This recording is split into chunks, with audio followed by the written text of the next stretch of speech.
Ny frantsay ihany anie no niangavy anampy an'Andriamatoa Rajoelina anongana ny Ravalomanana. Tsy misy afaka mandà zany na izy mampetraka ho tantara mandrakizay zany.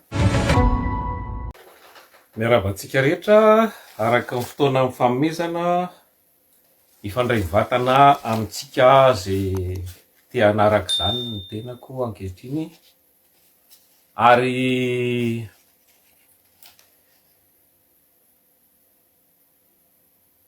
ho lavalava ihany ka samy mankatoerana aky mamakatoerana tsara zay vonona ny anaraka ny resatresaka.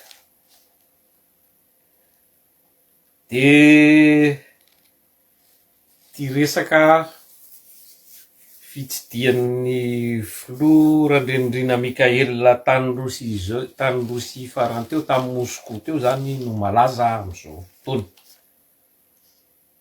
lasa resabe. Efa miditra amin'ny resaka hoe guerre de communication moa tsika zao, ka samy mampiditra zay heviny rehetrarehetra, na ny fombantsika malagasy na ny fahavalontsika malagasy na samitsika malagasy ihany aza dia samy manana ny heviny, satria araka ny fitenenana hoe ny hevitra tera-bary ary ny hevitry ny maro mahatakatavitra. Ka raha miteny eto tsy hoe miteny amin'ny anarako rery fa mba efa ny fandinidinika miresaka amin'ireo tapaka sy namana rehetra zay liana ary manaraka akaiky ny raharaham-pirenena malagasy. Ka tsika zao ny tonga amin'le ohatrany any amin'ireny fanaovana ataontsika hoe any amin'ireny casino filalaovana ireny, misy le rehefa miteny hoe fety vos jeux, zany ataovy anjaran'ny Rosianina sy ny Frantsay no manao ny lalao, tsika zany no mampampilalao eto, ary isika no tompon'ny teny farany. Zay no fivoarana eo amin'ny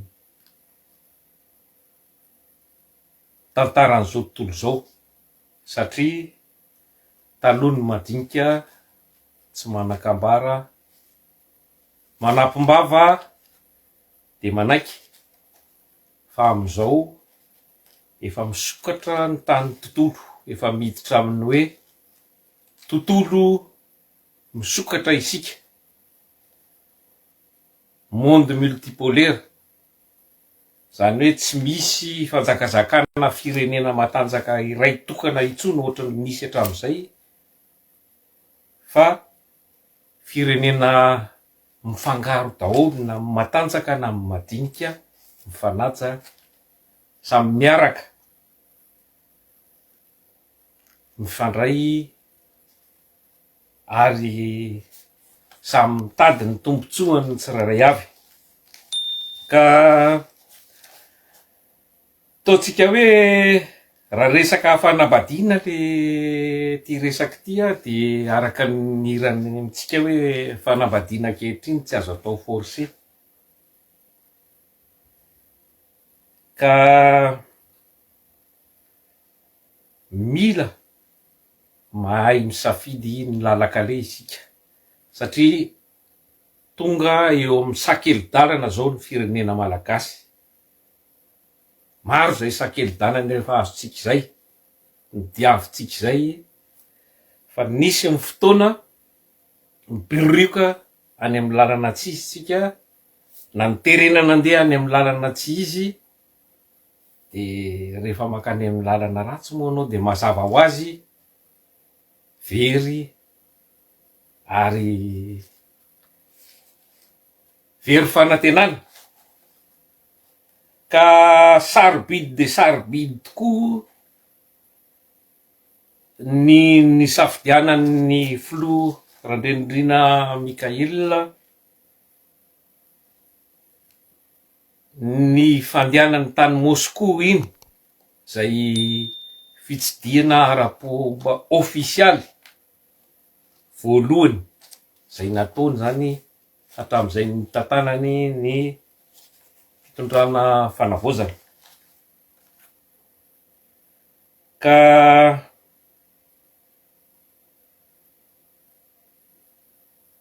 ny ombindray mandro ny tsy ray mpo,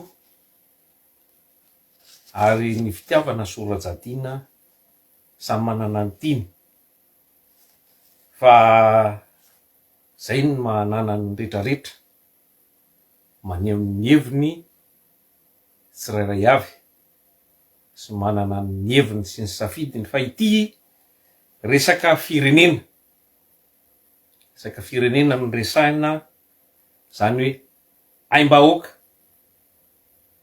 resaka olona 30 tapitrisa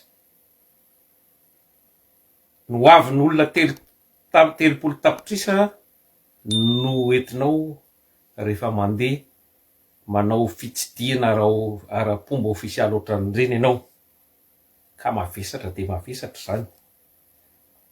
Resaka fifanarahana politika de resaka tombotsoa, zany hoe tombotsoa-pirenena, tombotsoa amin'ny vahoaka malagasy no tokony atao vaindon-draharaha. Ary indrindraindrindra ny resaka fiandrianam-pirenena, io no tena fototry ny zavatra rehetra, satria rehefa tsy manana fiandrianana ianao de tsy asian'ny sasany vidiny. Ka ny fiandrianam-pirenena no fototry ny fahaleovantena. Matoa tsika mbola miaina anatina fahaleovantena tapany, fahaleovantena bidon azo lazaina hoe anarana fotsiny, dia tsy mbola ao anatin'izany fahaleovantena zany sika ankehitriny. Ny atao hoe firenena mahaleo tena dia firenena manana fahafahana mitondra ny firenena, zany hoe misafidy ny itondrany fireneny ankalalahana, tsy misy tsindry avy any velany. Tsika moa de zay foana ny zava-nisy hatramin'izao, ny vahiny indrindra moa fa ny frantsay no mipiloty ny fitantanana amin'ny Madagasikara. Ny atao hoe fahaleovantena dia tsy vitan'izay hoe tsy fisiana tsindry na hery vahiny avy amin'ny velany, hoe hery matanjaka avy amin'ny velany zay ihany, fa mifananana sistany mazava, incontestable, zany hoe mifananantsika sistany mazava hoe io Madagasikara. Reto nosy reto ao anatin'ny Madagasikara tsy ifandraisany amina iza na iza. Zany ny atao hoe firenena manana fahaleovantena marina. Ary ny atao hoe firenena manana fahaleovantena de firenena mahavita tena, zany hoe mahavita tena na sakafo io, na angovo io, na rano io, resaka teknôlôjia rehetrarehetra, lalana sy ny sisa. Mbola lavitry ny afo ny kitay raha izay no resahany eto amintsika, satria na mianiko hoanitsika fotsiny aza dia mbola miandry fanampiana avy amin'ny velany tsika. Ary zao fotoan-tsarotra mianjady amintsika tao aorinan'ireny rivo-doza rony sesy reny, dia milaza mazava fa tsy mahaleo teny isika, satria tsika tsy mahavita teny. Cyclone roa mandalo de mikorotana ambony ambany ny fiainantsika, maty daholo zay maty, tsy hita ny lalakale raha tsy misy ny fanampiana avy amin'ny velany. Miankin-doha zany sika. Ka araka ny voalazako teo ny hevitra manokana moa ty de safidy tsara ary safidy mazava no nataony ny filoha Randrianirina Mikaely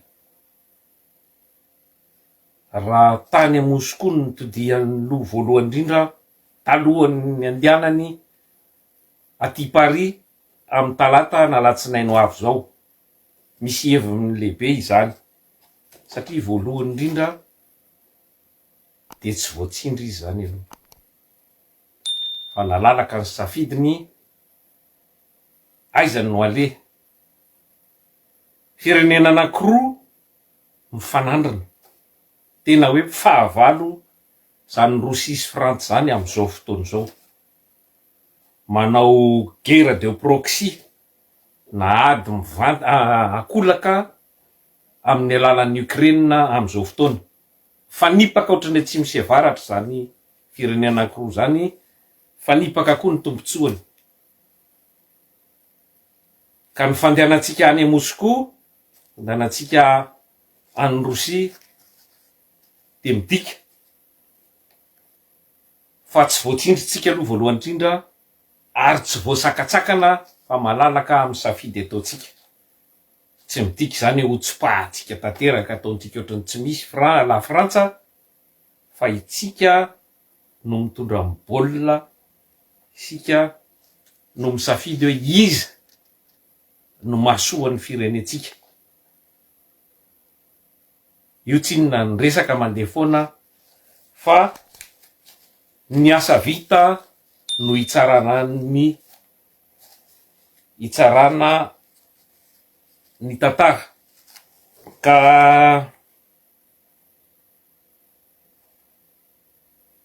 tsy tany Paris izy aloha fa tany Moscou satria tsy nanaraka ny toromarika hatramin'izay hoe nos enfants de la patrie na nos ancêtres les Gaulois. Misy dikany be dia be ny safidy satria am'izao fotoana zao dia misokatra amina tontolo zao multipolaire, zany hoe tsy anjakan'olo tokana ntsony isika fa tontolo zao misy hery afaka mifanandrina am'ireo zay nanjakazaka ireo tandrefana impérialiste na nanjakazaka teto amin'ity tany ity efa ho 200 taona ny sesy zao. Miova tanteraka zany ny rivotra iainana, miova tanteraka ny rivotra politika eo amin'ny sehatra iraisam-pirenena. Ka hevitro manokana ny fa mety maro koa ny ray hevitra amiko, tsy vao izao no nisy fifandraisana teo amin'ny Madagasikara sy Rosia fa efa ho 5 taona izao. Ary tiako tenenina hoe ny Rosia sy Rosia moa zany fa iny mbola iverenako kely rehefa avy eo, ny firaisana sovietika niantsoana nisy an'ny Rosia tamin'izany fotoana zany sy ny Fédération de Russie am'izao fotoana zao dia tsy misy ifandraisany fa efa niova tanteraka ny zava-misy ankehitriny. Tantara moa mivoatra iaraha manaraka. Ka ny fanontaniana mipetraka zany de hoe hiaradia amin'ny Rosianina sa hiaradia amin'ny la Frantsa. Iza no hitondra soa bebe koa ho antsika malagasy. Zay no fanontaniana mipetraka.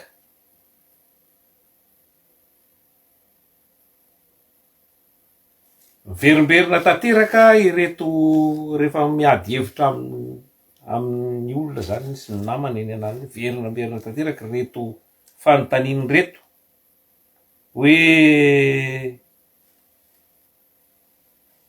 Rosia mpanao jadona, tany jadona ve no irahantsika? Misy koa ny fanontaniana ray hoe miala amin'ny mpanjanaka frantsay ve de hiditra amin'ny mpanjanaka rosianina? Ary ny toromarika ny mena namana ray zay de hoe Poutine dia mpitondra jadona, mpampialokaloka jadona any amin'ny taniny. Zavatra azotsika hitondrana fanazavana mahalalaka sy mazava be daholo zany rehetrarehetra zany. Ka araka ny voalazako teo dia miova tanteraka ny daonina na ny contexte misy eto amin'izao tontolo zao ankehitriny, manomboka petraka tsy moramora ny atao hoe nouvel ordre mondial, lamina vaovao eto amin'izao tontolo zao, eo amin'ny lafiny géopolitika, lafiny géostratégique, zany hoe fifandraisana eo amin'ny firenena samy firenena maneran-tany. Ka noho izay fiovany zay dia tsy maintsy raisitsika ho chance, zany hoe zavatra tsara ho antsika tsy azotsika avela mandalo, satria raha vao miraikiraiky tsika de tavela sy taramasinina ohatrany nanjohantsika hatramin'izay. Ka amaly an'le fanontaniana mipetraka teo raha ohatra hoe resaka Frantsa, resaka la Frantsa, dia tantara lava de lava no efa nisy eo amintsika sy ny fitondrana frantsay. Ka telopolo amby zato taona zao no nanaloka atsika ny fitondrana frantsay, nanomboka tany amin'ny taona 1920 zay nanaovan'ny annexion, nanjanahany ny firenentsika. Zany hoe annexion zany dia raisiny ohatrany hoe annexe, zany hoe tany tanteraka anazy fananany Madagasikara sy ny arena rehetra ao aminy sy ny mponina rehetra ao aminy. Tsy misy antsika intsony zany na ny kodiny ary ny fitenenana. 30 amby zato taona zao, 15 aogositra 1970, 30 amby zato taona ty aoriana, taona 1920, mbola nijapahany frantsay ihany ny raharaham-pirenentsika malagasy. De reny raha tsika mahita reny nidirany ankeriny, tsy misy alalana ny abakabaka malagasy, nampandosirany ny apondrany sovaliny, saribakoliny, rajoelina, 20 centimetre. Zavatra averimberiko foana fa tsy misy fanaovana tsinotsinona firenena iray mihoatra izany, fa nitsakitsahana ny faritra firenena iray tsy misy alalana. Eritrereto hoe misy itsofoka any amin'ireo tandrefan'ireo ny Rosianina ohatra amin'io ady any Ukraine io, hoe itsofoka ao Polonia na itsofoka ao Alemana, tonga de raikitra ny ady lehibe.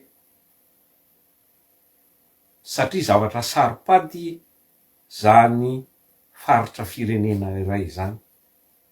Tsika de mbola nitsofohany tsotro zao, ary tsy vitany hoe nitsofoka izy, fa raha nanaraka tsika tsy nisy na iray amin'ireo mpitondra tsika say nijoro, nanakina ary nanameloka ny vantana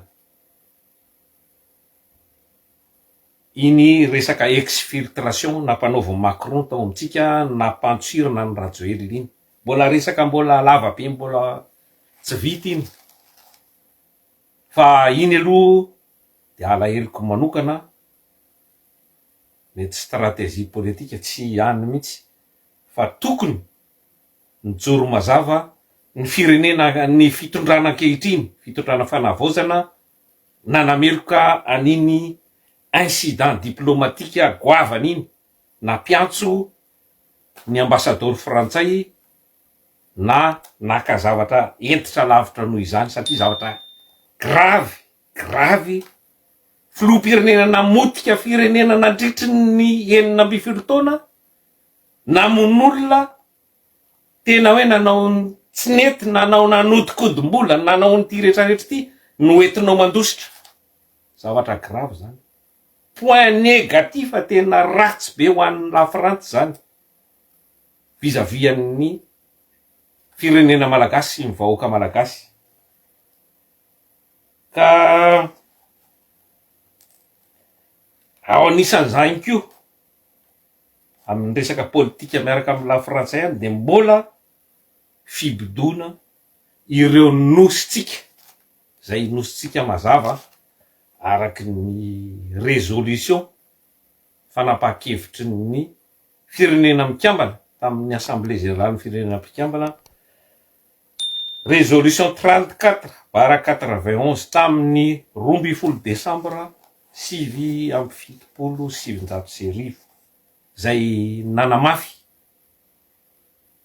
fa any Madagasikara mahadiodio ireo nosy kely mbola bodon'ny frantsay ankehitriny reo. Zany de fa zavatra iray goavana, manapozina amin'ny fiainatsika, fiainam-pirenentsika, mamono ny fiandrianam-pirenentsika, mamono ny fahaleovantenatsika, satria tsika tsy manana sistany mazava. Zany hoe tsy azo lavina. Zany hoe raha ny lalàna de mifandray, tsy maintsy mifandray, mifandamina amin'ny frantsay tsika amin'ireo moranomasintsika ireo nositsika ireo. Zany hoe raha mifandamina amitsika de reo arenatsika rehetra ao anatiny ao, zay antony ibodony an'ireo tanitsika sy nositsika ireo ao ambany ao, zavatra arena be ao, zay ny tsy amialany an'io. Ka zany rehetra zany de mbola iverenako rehefa aveo, satria ao anatin'ny fifandraisana daholo zany. Rosia, tany matanjaka, isan'ny membre ao amin'ny conseil de sécurité, efa nilaza mazavy Poutine tamin'ny kabariny tamin'ireny fandalovan'ny filoran-drenireny reny, fa afaka manampy antsika eo amin'ny sehatra iraisam-pirenena, eo amin'ny resaka ONU, resaka firenena mikambana zany. Manana ny toerany maizy azy izy, afaka manome hevitra sy manampy miaro ary manampy atsika amin'ny famerenana ireo nositsika zay bodon'ny frantsay ankeriny tsy andrariny reo. Nisy koa ny fotoana tamin'io resaka fandraisana lafiratsy io nanereny antsika iandany amin'ny Ukraine amin'ny ady misy eo amin'ny Rosia sy amin'ny io moa de niteraka problema satria ny fandaka ny kabariny lazainy ministra ny raharaha-bahiny sy Rajoelina zay nanitsy aingany nasain'ny Frantsay nanitsy ny zavatra teneniny zany ko tantara zavatra ao anatin'ny fanitsakitsahana sy fanindrina Frantsay ny firenena malagasy daholo zany ka eo amin'ny resaka ara-tantara izany dia mbola misedra ny zioga ny fanjanahantany Frantsay sika am'izao taona 2024 izao taonjato faraika amby folo satria ny fitazomana an'ireo nositsika ireo zany hoe mbola manao annexion tony fananany ireo nefa zany faritra tany pireneny zany ny territoire national zany dia indivisible tsy azo zaraina rehefa mbola zanahany ireo dia nama mbola manjanaka atsika izy ny dikany atsika moa mbola kely sandry tsy mbola misy besandro manoana antsika de petrapetraky tsika sy mangina fa atsika ndray tsy anaika na oviana no angalany an'ireo nosy tanitsika ireo. Ny resaka fanjanahantany tompoko amiko ny resaka tany am-boalohany hoe fanambadiana ankehitriny tsy azo atao forcé fa ny resaka fanjanahantany zany de resaka viol resaka fanolanana no azo anoarana an'izany zany hoe resaka filanahan-keriny ary amina bibiana tanatina bibiana tsy roa amantany no miainan'ireo razambentsika tia tanindrazana nanohitra résistant nanohitra ny fidiran'ny mpanamboatra Frantsay tamin'izany fitoetsy raha kely indrindra ny maty za manao hoe amanapitrisany ka zany rehetrarehetra zany de mbola vary mangatsika napetraky ireo mpanjanatany Frantsay ireo amitsika mandrak'izao satria sady tsy misy fanekena fiekena diso ny mbola manindry ny mbola mambotry na de efa betsaka sy maro arany zavatra efa lasany ka miraikitra ohatrany dita ny dita hoe didina vo afaka rehefa miraikitra amina omby na miraikitra amin'ny tenan'ny olona zay no fanjanahana Frantsay ary ny Frantsafrika de miroborobo tokoa eto amitsika mandrak'izao reo karan'ireo moa no kitro ifaran'ny zareo amitsika am'izao satria reo no tompony ny arena rehetra ao amin'ny firenetsika io eo amin'ny lafiny rehetra mihitsy eo amin'ny lafiny fitantana pirenena io na resaka dia reo ny bazy irahan'ny reo mafia mpandroba Frantsafrika toana ny fitondrana Frantsay ka mbola i Frantsa ihany ko no mankatoa hoe iza no irotsaka filoham-pirenena iza no irotsaka na iza no tsy irotsaka filoham-pirenena ary tsy vitan'izay fa iza no lany satria tamin'ny 2024 nametrahany ny CENI manerana an'ireo firenena rehetra zanatany ran'ny Afrika. Ary sika moa dia tamin'ny 2024 no nametrahany any Rajoelina teo amin'ny fitondrana. Iny tsisy resaka iny satria betsaka dia betsaka tokoa ny pirofo sy ny vavolombelona. Vavolombelona moa tsy misy ohatran'ny tompoklahy Didier Ratsiraka zay filoham-pirenena teo aloha, zay miteny mazava mivantana ohatran'izao ataoko mivantana miresaka amintsika rehetra zao hoe ny Frantsay ihany anie no niangavy anampy an'Andriamatoa Rajoelina anongana ny Ravalomanana. Tsy misy afaka mandà zany na izy mapetraka ho tantara mandrakizay zany. Izy zany nametraka ny Rajoelina, izy nanongana ny Ravalomanana, de mbola izy ndraiky io nanafitra ny Rajoelina. Exfiltration. Dikan'izany hatramin'izay ka hatramin'izao mbola eo ihany izy. Ny tena tiako nampidirana ny resaka tamin'ny voalohany teo fa mbola hoteneniko any amin'ny farany, de tokony sahijoro amin'izay tsika hoe ici c'est Madagascar. La Frantsa i Macron moa tsontsona tany amin'ireny nositsika bodony reny indray mandeha hoe ici c'est la France. Tsy tompoko. Ici c'est Madagascar. Tokony sahijoro amin'izany tsika na ino kidona na ino kiatra. Raha zany de tsy ho tafavoaka mandrakizay ny firenetsika. Ka ndresaka CENI teo napetra ny Rajoelina, nasainy nanangana ny CENI, mody natao hoe CENIT, zany hoe CENI transition. Io moa le hoe tsaika commission électorale neutre et indépendant. Resake daholo zany rehetrarehetra zany. De nasiana te tany amin'ny farany hoe transition.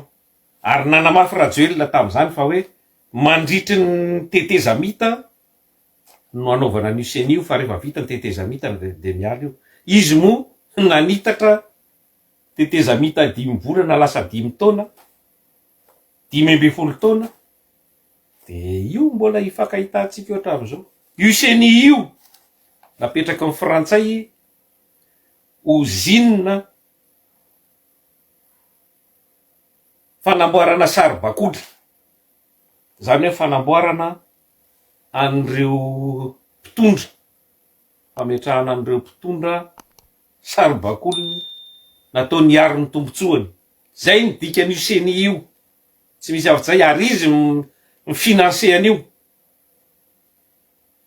Io CENI io de usine natao angalaram-bato ary anodikodinana ny valim-pifidianana. Tsy niary pirofo manana antsika. Rouettes ray tapitrisa ny doublon natao tamin'ny fifidianana tamin'ny viny 13 zavatra mahatsiravina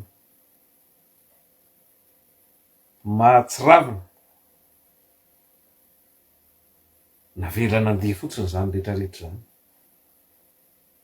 Zany no politika miaraka amin'ny Frantsa.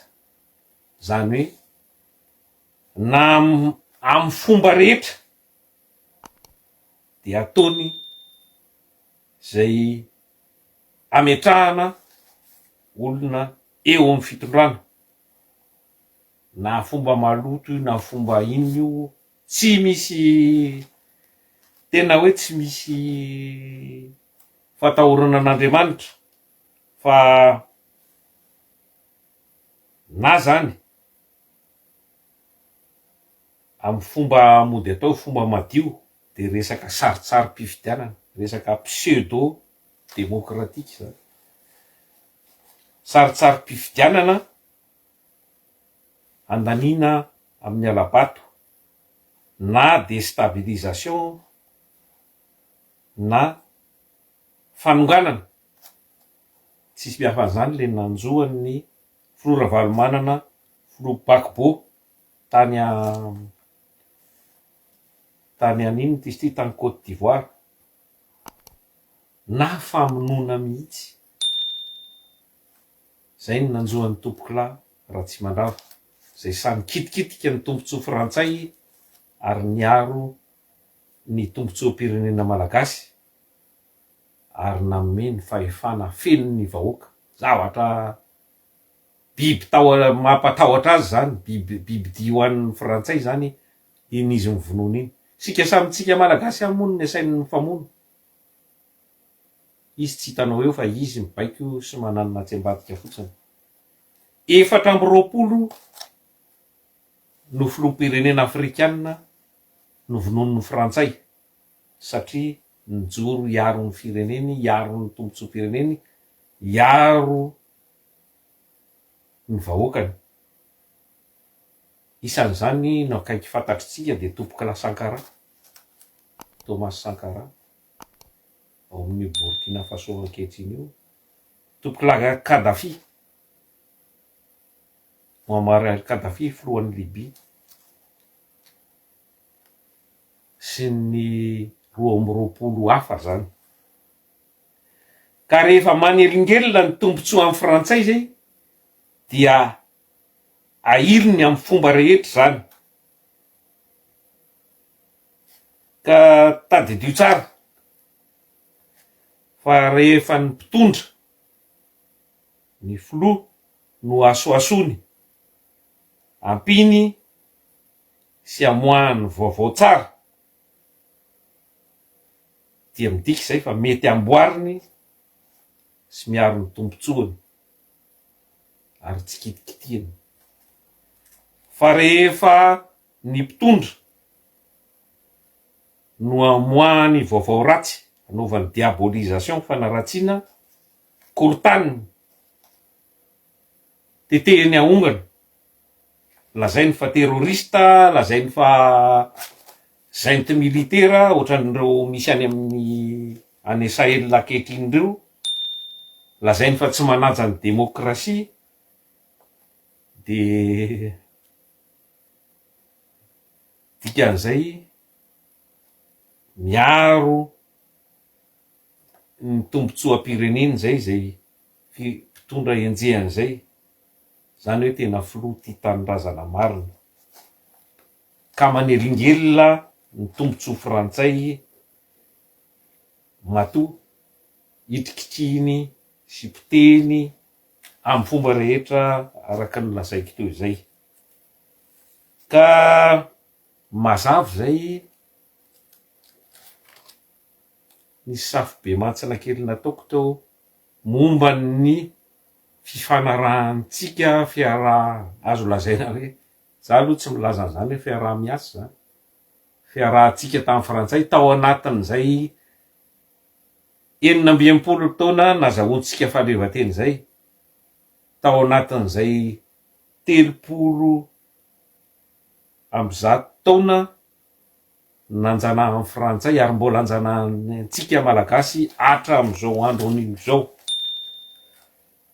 Ka fotoana zao ietsehantsika satria ho any a Paris, vao antso convocation ny any Paris, tsy maintsy tonga. Tsy ohatran'ny taria Rosia afaka nilavin'ny filoha randrenindriny iny raha tiany nilavina ny fanasany iny, fa aty a Paris tsy maintsy tonga mirendre raconte amin'ny lehibe. Ka Macron tokony ararotsitsika satria ao anaty fahasahiranana lalina ny firenena frantsay amin'izao fotoana izao, ary anaty fahasahiranana sy korotana krizy politika efa ataonany maro zao. satria Macron raha ny tokony ho izy tsy tokony hitondra ny lafrantsa ntsony am'izao andro itenenako zao fa no fahaizany manodikodina ny lalàna sy ny anony eo dia ny olana koa mo eto Frantsa de ny mpanohitra le tena mpanohitra matanjaka ary majoritera tompony ny maro anisa de mifanohitra mifamono ny extrême droite sy ny extrême gauche de manjaka toka Macron eo aniranirany fa efa maivana izy zao efa vizaka izy zao satria efa eo zay tsy fananany legitimité zay intsony 70 isan-jato sisa ny olona makatoa ny fahefan'ny Macron ary izy efa en fin de mandat zany hoe efa vitany aminy efa tsy eo ntsony io afaka kely foana io ny tsipatsipahany mananganady any Ukraine io afa mijanona eo amin'ny toerana eo fa tsy adala akory ny Rosianina ka hiditra le fandrikin-drareo hoe anakirotana ady lehibe amin'io iny mbola hidirako rehefa aveo ny resaka momba ny Rosia satria resaka Rosia tsika zao vita zay ero ny resaka momba ny la Frantsa resaka Rosia indray dia tsy mba nanjanaka firenena tany Afrika Rosia tsy nanjanaka amin'ny Madagasikara velively zany ny Rosianina ary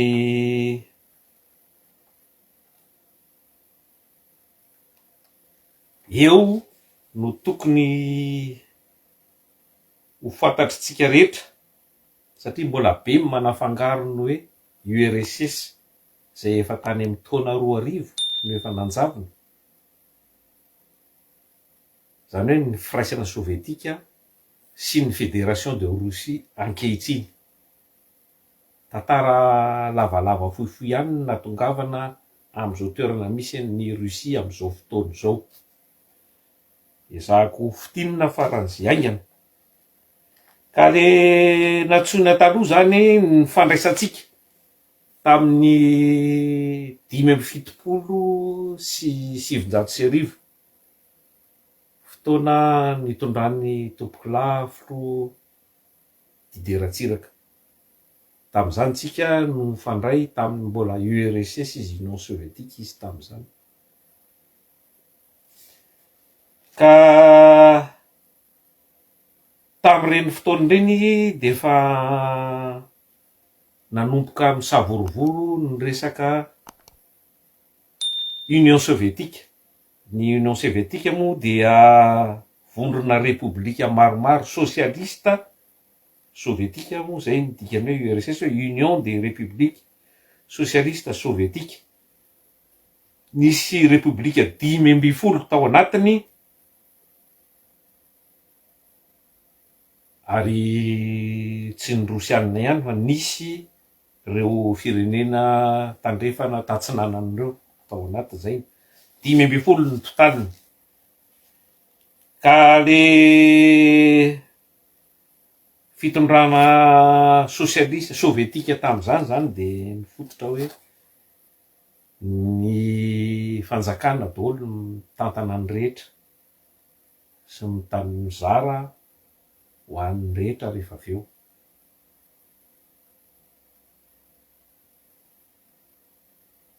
de tam'izany zany tamin'ny taona tamin'ny 9 Desambra raika no 12 Desambra 1909 no niforona ny URSS na Union des Républiques Socialistes Soviétiques ary Lénine no namorona izany tao anatin'ny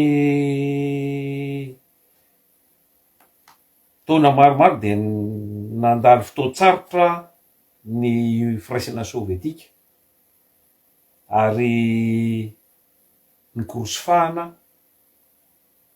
azo lazaina hoe effondrement rava ny firaisana sovietika ny 9 Desambra 19 sivinjato i tompoklahy Gorbatchev no nomena ny fahefana tao aorianan'izay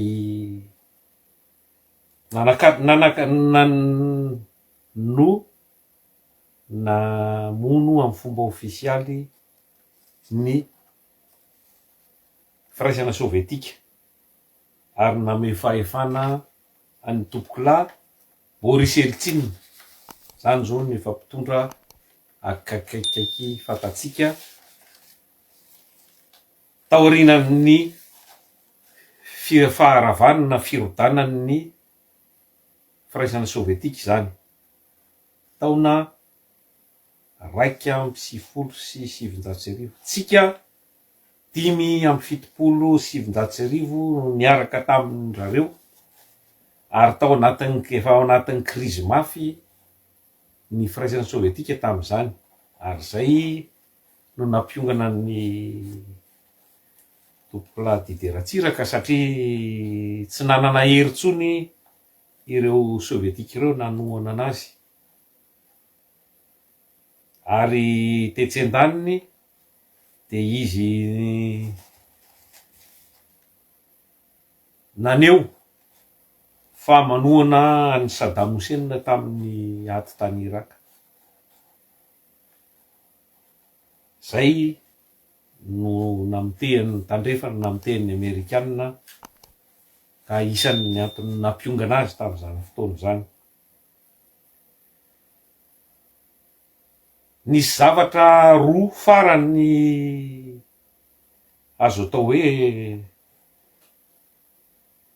ao amin'ny nanamafy ny fiandrianam-pirenentsika ny zavatra nataon'ny tompoklahy Didier Ratsiraka tamin'izy niaraka tamin'ny firaisana sovietika tamin'izany fotoana de ny fanalana nananany fahefana zany nanala ny bazy miaramila frantsay tany De Gaulle tany Antsiranana sy nanala ireo Amerikanina tao Meritsetosika fiandrianam-pirenena malagasy daholo zany rehetrarehetra zany ary isaorana azy satria raha tsy izy nanao azy mbola teo ny miaramila frantsay hatramin'izao.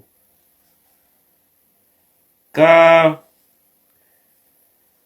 raha eo amin'ny tantara zany ny Rosia de rava ny firaisana sovietika tamin'ny 1970 ka i Rosia republikan'ny Rosia ankehitriny io no nanohy ny tantara. Boris Eltsine no filoha rosiana nandritry ny nanomboka tamin'ny 1970 ka hatramin'ny 1970 voaterinialy izy tamin'ny 1970 no naresaka tsy fahasalamana nanao démission araky ny lalam-panorenana rosiana dia ny Premier Ministre zay filoha Vladimir Poutine ankehitriny io no nandray ny fitondrana ary nahazo fahefana feno Poutine tamin'ny taona 2000 rehefa lany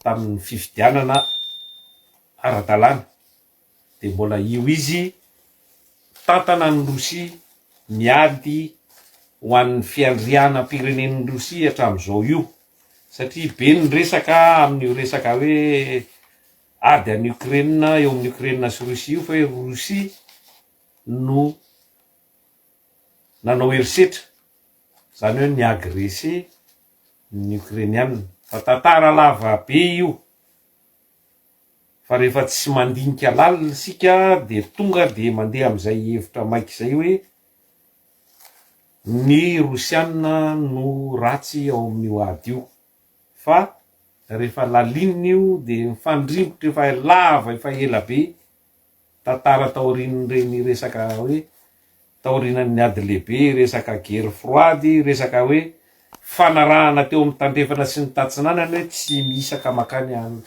any antsinanana ireo firenena tandrefana, nefa zany ny zavatra mitranga.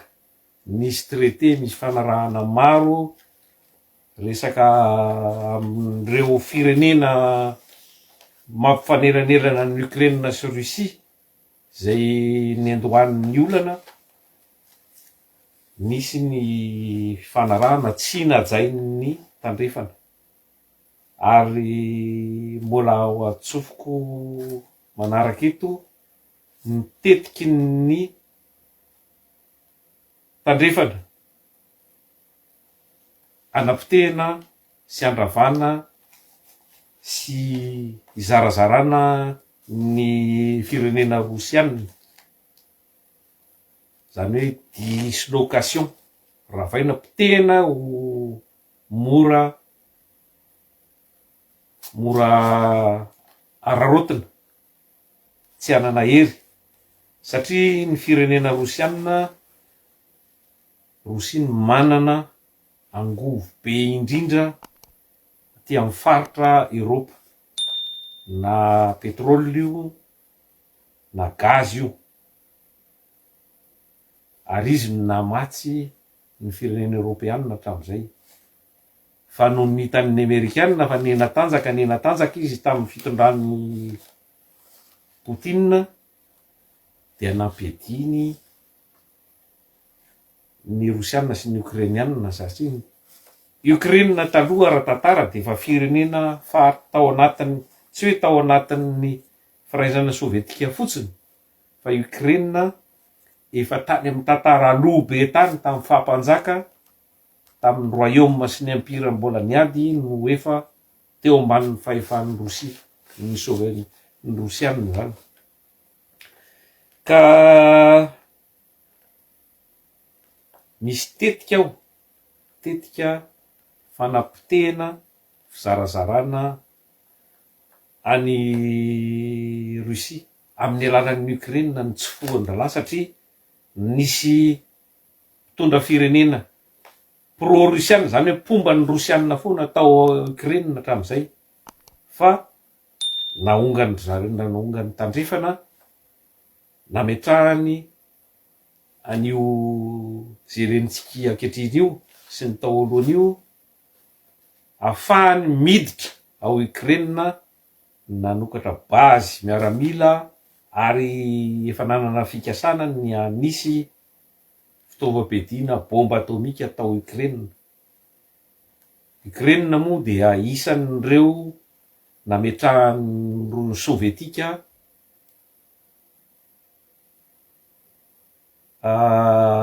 centrale nucléaire, zany hoe famokarana nucléaire civile, ary efa manana traikefa amin'ny resaka nucléaire, ary zay ny tsy fohan'rareo zay anana bomba atomika mba tsy ahafahan'ny Rosianina mihetsika intsony. Fefa tsiriky Poutine zany de reniaziny nataony tonga aloha, de iny izy nidirany ankerin'iny tany amin'ireo faritra sisy manasisy tany ny Ukraine sy Russie. Tantara lavabe iny, fa mila fandinihana manokana ho an'ireo zay liana ty anaraka zany, ny document alefa ihany amin'ny publication raha ohatra ka misy mazoto. Fa fean'izay rehetrarehetra zay zany dia azo lazaina hoe niova tanteraka Rosia tao anatin'ny taona 2012 taona zany zao nitondrany Poutine, ka maro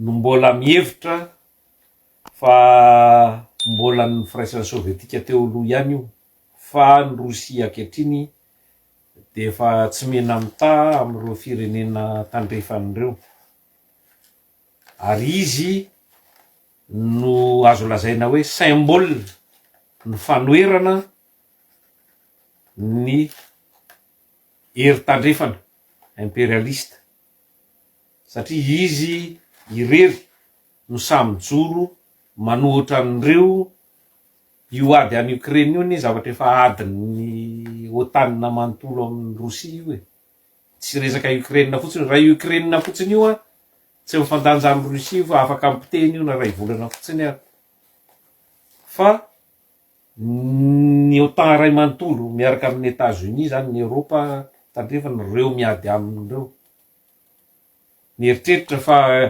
ikorosofahana ho potika ao anatin'ny andro vitsivitsy fa de io izy mitana efa taona teoriana io mbola mifampitana ary ny Rosianina no manana tombony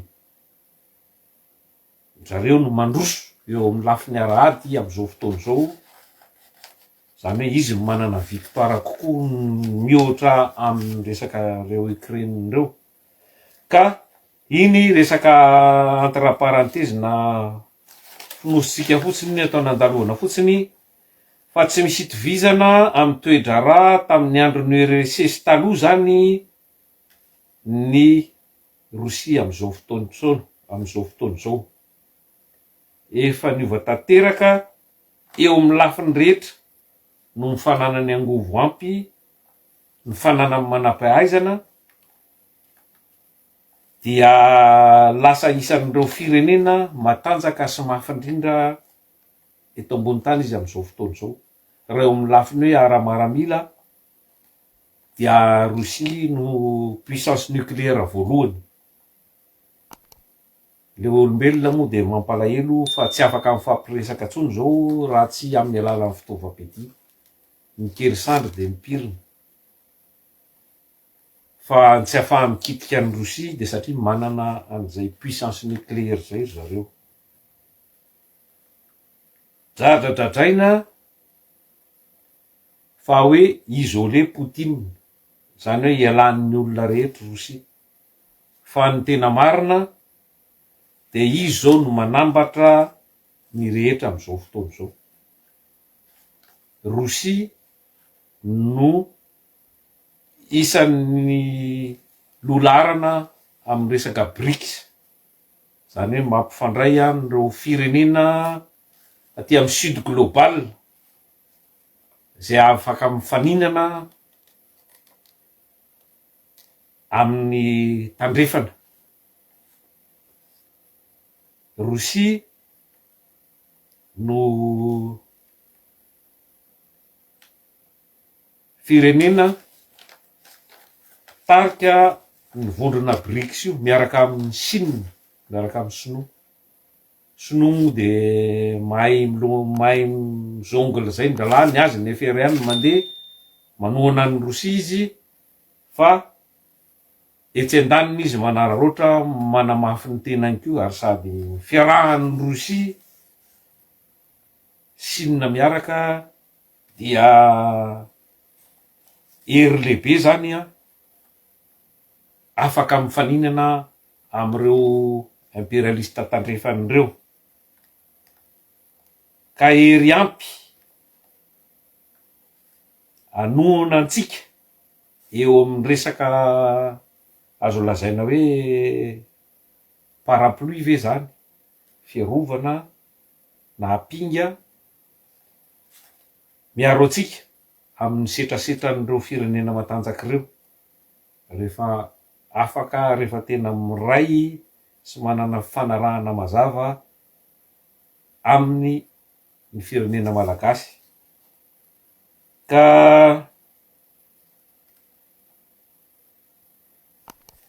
ny zava-misy ankehitriny de mivadika ny rasa satria tamin'ny taona sivy zany dia nikorosofahana tanteraka ary rava ny vondrona sovietika sosialista ankehitriny dia mivadika ny kodiaran-tsarety ny vondrona tandrefana OTAN impérialiste mpanjana tany fanjakazakindray zao no mandalo am'izay sedra fikorosofahany zay satria misavoritaka tsy mitena hoe mia mahantra fa noho ny fietsehany fifoazan'ireo firenena indrindrindrindra ty Afrika zay nataon'rareo filany reo nangalan'ny arena rehetra na nampandroson'ny taniny efa manomboka manohitra tsy manaiky izany tsony de efa mivizaka. La Frantsa moa de efa zay manjo azy ankehitriny io, tsy azony intsony ny volamena amin'ny Mali, tsy azony intsony ny uranium amin'ny Niger, tsy azony intsony ny volamena sy ny uranium sy ny pétrole sy ny rehetrarehetra any amin'ireny tany reny. Ka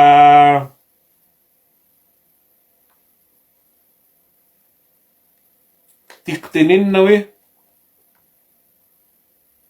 na iza firenena iarahantsika, zany hoe ananatsika fanarahana, de isika malagasy ihany ny tompona andraikitra voalohany na mandetika ny tanitsika na manandratra mampandroso ny tanitsika. Zay tokony ho tadidintsika rehetra. Ary amin'ny fiarahana amin'ny firaisana sovietika amatray zafady indrindra, fiarahana amin'ny Rosia, ny ohatra akaiky azotsika raisina, tsy mitena hoe alay tahaka, firenena samy manana ny azy Burkina Faso tsy Madagasikara, Mali Madagasikara tsy Mali ary Niger tsy ho Madagasikara, samy manana ny andrareo azy ny firenena tsirairay avy. Fa reo zao no azo atao hoe showroom na vitrine ny fanarahana miaraka amin'ny Rosia,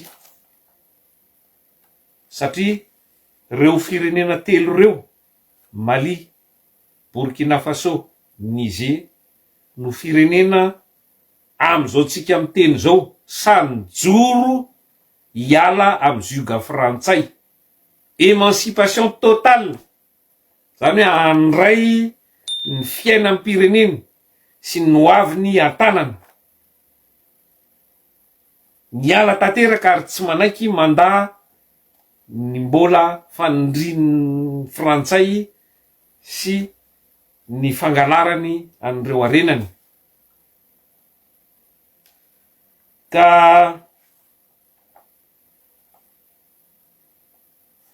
tsy afaka nanao izany reo firenen'ireo raha tsy nisy ny fitondrana rosiana, raha tsisy amin'ny Poutine. Eo nazavako mazava ny tena hoe subtilité filaza azy zany amin'ny fifandraisana amin'ny firenena rosiana ankehitriny na ny firenena BRICS amin'ny ankapobeny.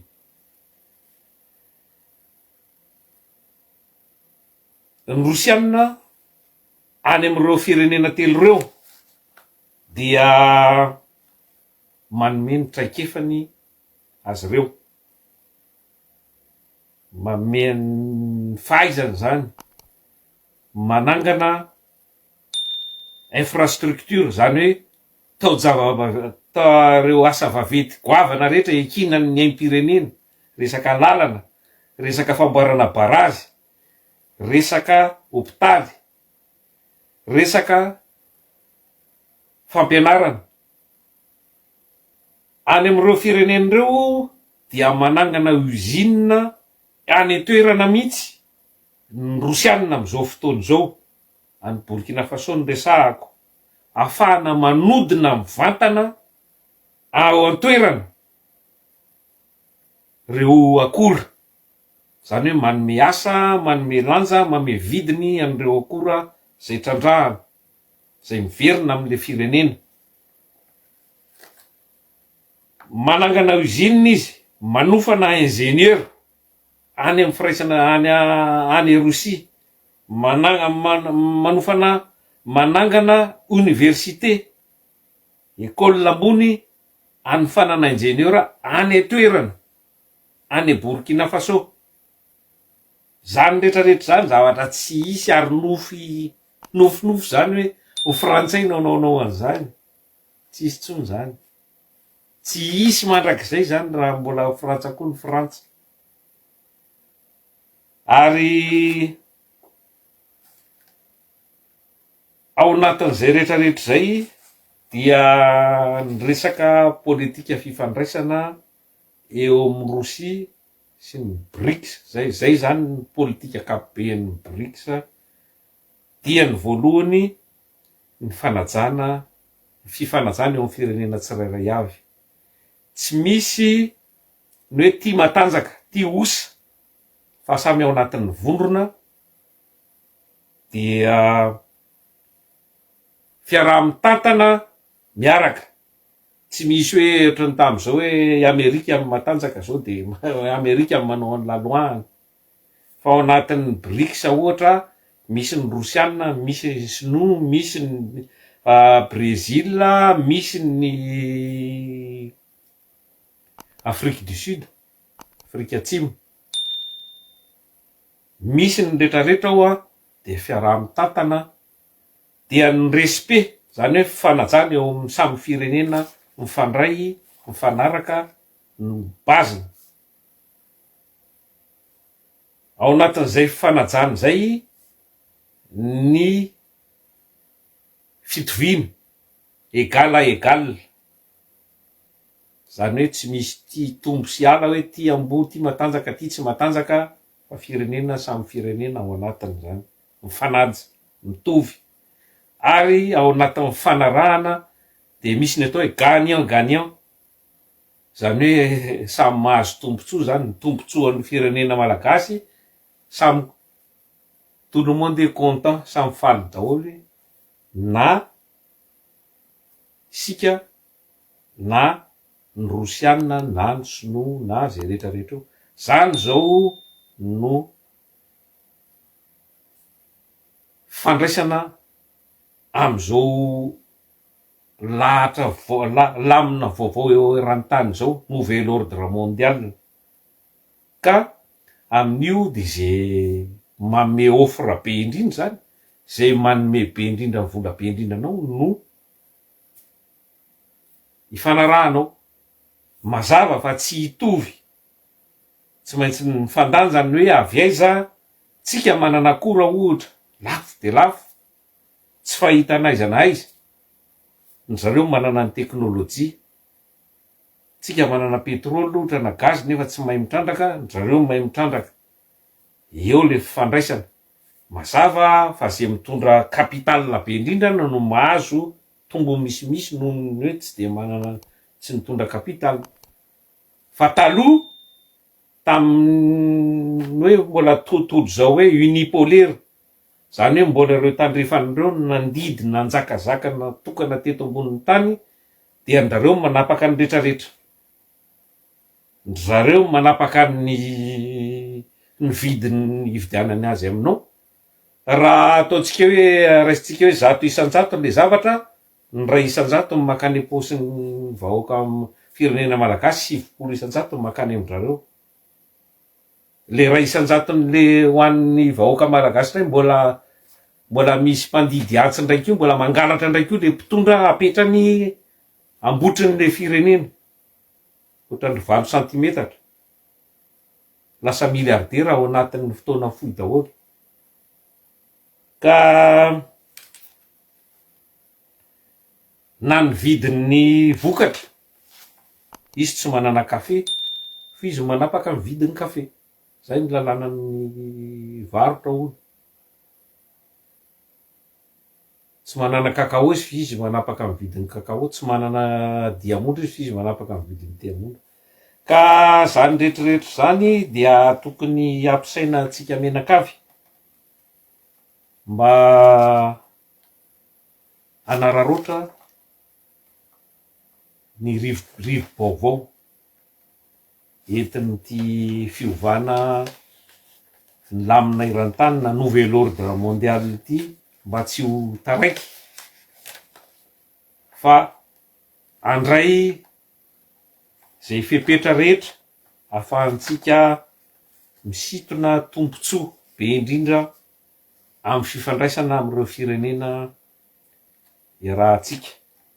Tsika moa zao mbola fitondrana voamiana mandeha io, mbola ho asiko resaka no momba ny resaka fitondrana fanavozana io, satria maro ny zavatra efa mba hita tao anatin'ny fotoana fohy, nisy fivoarana, nisy fiatsarany, misy ny zavatra tena tsara, miasa amin'ny fitsarana,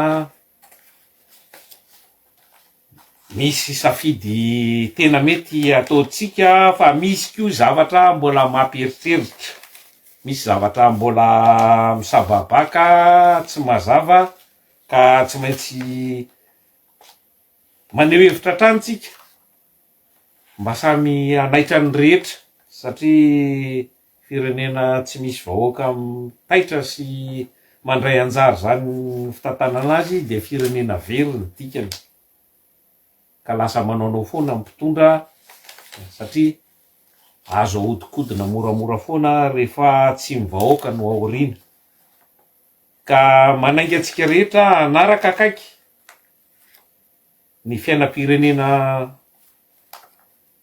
zay antoky ny tombontsoantsika rehetrarehetra, tsy zarazara fa iray ina, ary andray an-tanana ny ho avy ny firenentsika. Ka dia mametraka ny veloma mandra-piresaka indray amin'ny rehetra, ary misaotra anareo naharitra na dia ataotsy tsy de nisy ina loatra fa zay mahatakatry ny tena tsotsotra ho azon'ny rehetra no nolazaina, ka dia samy ten'Andriamanitra daholo isika. Ho avy atia Paris, atia Frantsa indray zany ny filoran-drenindrina, nafinaritra de mafinaritra, ary isaorako azy manokana fa izy no filoham-pirenena malagasy voalohany tsy niteny afa-tsy amin'ny teny malagasy. Zany de tena zavatra isan'ny tsy pihana ary najaniko amin'ny fara mihitsy hoe any amin'ny fara vao misy any ny vetiny, fa zavatra sarobidy ny fanajana ny tenim-pirenentsika zay mampiseho ny tena hoe fiandrianantsika, tsy itovizantsika amin'izaniza, ka nizaniza eo milohantsika, na amin'ny teny sinoa izy, na amin'ny teny anglisy izy, na amin'ny teny frantsay izy, na amin'ny teny ina izy, tsika amin'ny teny malagasy, samy manana ny asiny mitovy amin'ny rehetra. Ka dia manantena ny filoran-drenindrina hanohy zay zavatra izay, satria zavatra tena sarobidy zay. Macron mihitsy ny tena tokony hitenenanao gasy, afantarany hoe ohatrany ahoana zany gasy zany, fa tsy andohalika lavo zao tsika hoe eo milohana amin'ny frantsay dia tsy maintsy hiteny frantsay, nefa tsika manana ny tenin-drazantsika, izy tsy miteny ny tenitsika, ka ahoana tsika ny teniny. Reny ny filoha teo aloha Rajaonarymampianina, teny foana, manao plagiat, kabariny Hollande no averiny, manao investiture, manao fiandrianana de amin'ny teny frantsay ny atao, nefa vahoaka malagasy no itenenanao. Ka dia misaotra tohizo zay tsara rehetra, ary ianao efa niteny hoe rehefa misy tsy mety de tenenina ianao, de zay koa tsy misorona fa miteny rehefa misy tsy mety eo.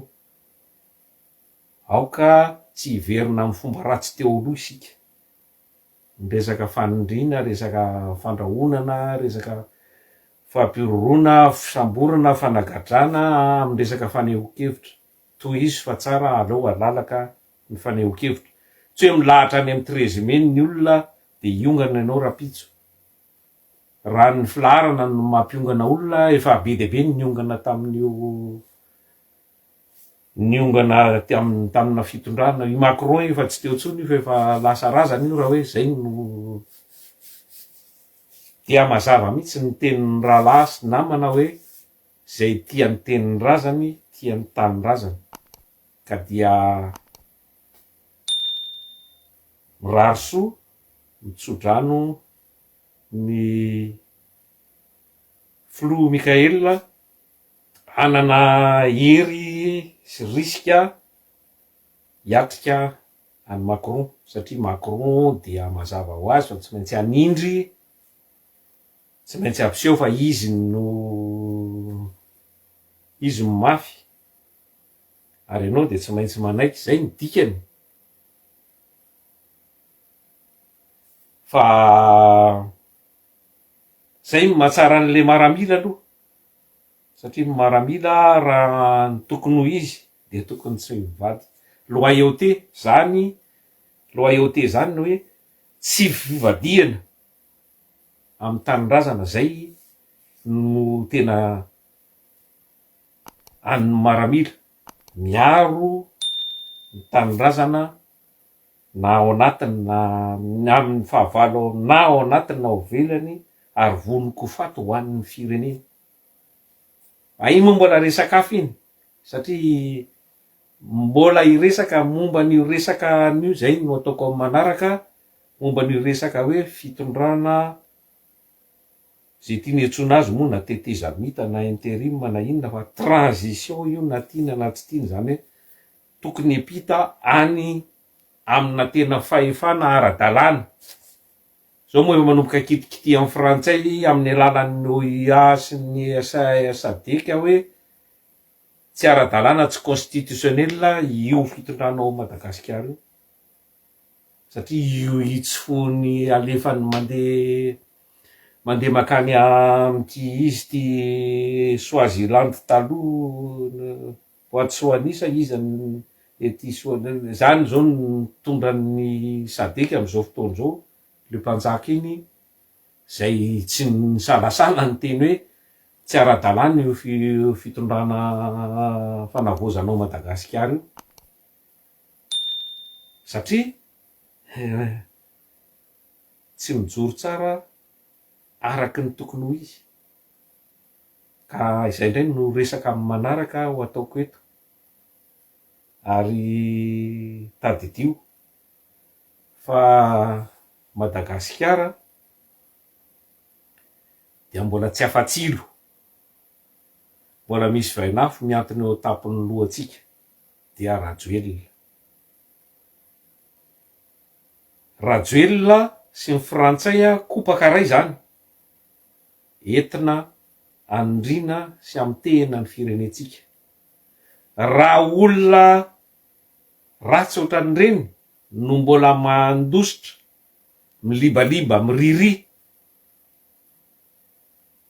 dia aza mandrimandry mananaretina ary tadidio fa sanatria isika hoe namotriny hoe namono biby tsy mahafaty, tsy nahafaty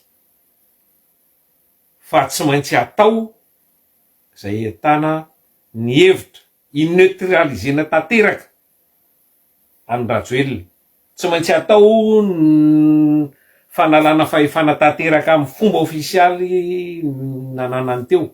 Zao mbola misabatsy intsony fa ahoana na ahoana dia ararotiny mbola olona marary saina moa mbola mijoro milaza ho amin'ny anaran'ny firenena malagasy.